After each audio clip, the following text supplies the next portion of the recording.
Previously on The Walking Dead, AJ and I had been searching for a long time for some place we could call home. Just when we thought we'd found a huge stash of food, it turned out to be a trap.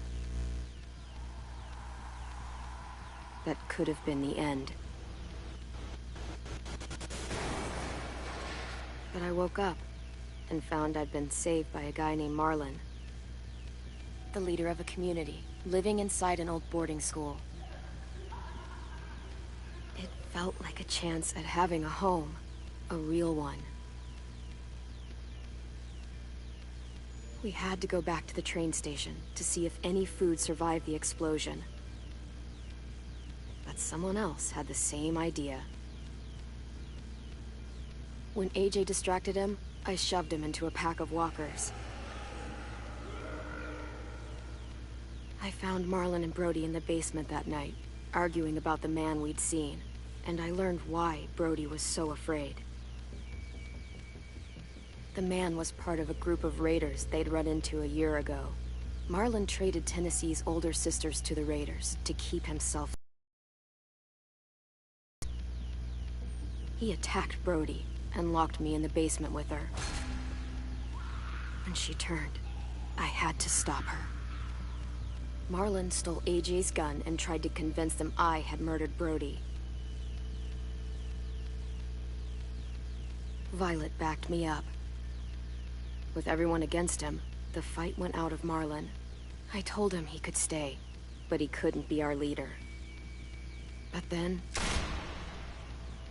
Marlon was dead, and AJ pulled the trigger. He remembered what I'd taught him. To always aim for the head.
I made you some coffee.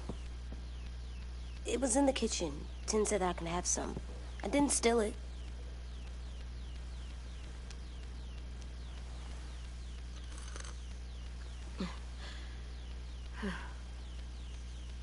I'm surprised you remember how to make it. We haven't had coffee in a long time. You put it in hot water. You're right. Thanks. Last night, with Marlon, I heard Lewis and what he called me.